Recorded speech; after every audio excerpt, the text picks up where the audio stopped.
What's up, guys? This is Seville with another action figure review. Today, I'm going to talk about the male characters from the Power Rangers Legacy Zeo series. They are the green, blue, and red Rangers.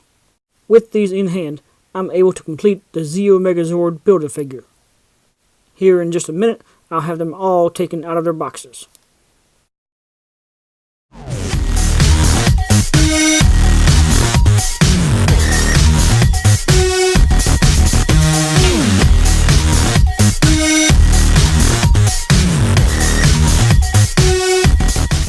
Just real quick before we get back to it, if you like this video, please give it a thumbs up and comment below. And if you want to see more from me, please subscribe and hit that notification bell. Now that they're all out of the box, I'll give them a full spin so that you can see them all the way around. All three of these characters transferred straight from Mighty Morphin. The Blue Ranger is Rocky, the Green Ranger is Adam, and the Red Ranger is Tommy.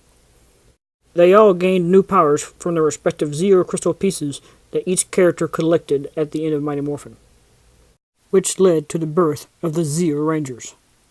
Each of these figures included a piece of the Zeo Megazord, as did the Pink and Yellow Rangers from GameStop, which, when all put together, build the Zeo Megazord. It looks pretty good for what it is, but it is a little plain, almost kind of dull. There's not really a lot of detail going into it. However, I'd rather talk more about this later on. If you stick around toward the end of the video, I'll talk more in depth about it. But for now, let's take a closer look at the Rangers. Generally speaking, they do share the same main sculpts as previous Legacy figures, but appropriate changes were made where necessary, such as the upper chest, the gloves, the belt, and the boots. Of course, all three male Rangers share the exact same sculpt with the exception of the appropriate helmet designs. And just for the sake of comparison, here is the metallic Mighty Morphin Red Ranger. With them side by side, you can see that they are, I'd say, 90% the same. Here's a quick back view as well. Accessory-wise, every Zeo Ranger does carry the same basic weapons, which are all identical even in color, no matter the Ranger. Now, it's time to run through the articulation. Of course, everything said here does also apply to the Blue and Green Ranger. The shoulders do spin all the way around as well as move outward. The biceps have full rotation. The double jointed elbows close pretty well. And the wrists have full rotation plus up and down movement. I'm not sure why I skipped over the head, but it does turn side to side, as well as look up and down. The ab crunch goes from here to here, which I think could have been a little better. And the waist does spin all the way around. The legs kick sideways really well, and pretty good front to back too. There is rotation in the thigh, and the double knees also do really well. And finally, the ankles do have a full range of motion all the way around. The guys are just a little bit bigger than the girls, but I think that's pretty consistent with the line. Now, it's time to go over my guidelines for a complete and fair review. Much like previous Legacy figures, the Zeo Rangers do have more than 20 points of articulation, and the sculpt is more than just a flat surface when necessary. The overall colors and appearances are accurate to the characters, but they all reuse the same molds and are not very unique. They all do use the same scale though. None of them seem too fragile, and they've all balanced pretty well.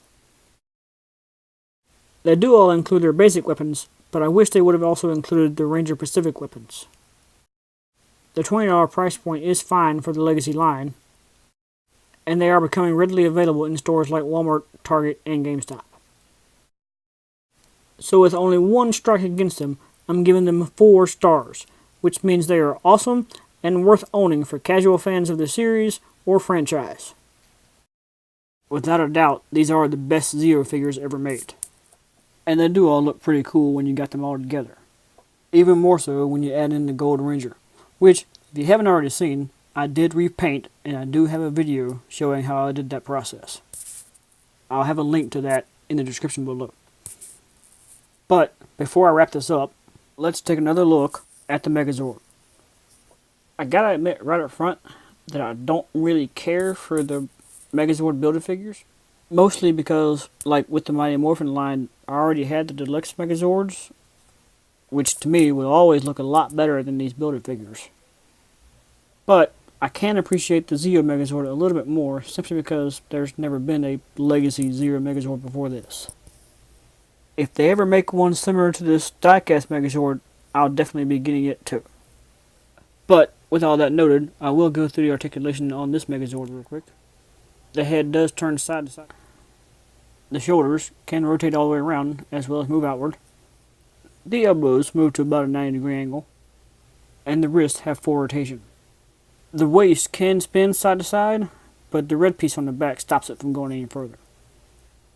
The legs do kick outward pretty well, but not as well front to back. The knees do bend a little and have some rotation, and there is a little bit of movement in the ankles. Overall, I am pretty happy with this collection, and I'm glad to have updated versions of these characters. If you haven't already, please subscribe so that you can see my next video about the Power Rangers Dino Thunder figures. Thank you guys for watching, and I'll see y'all next time.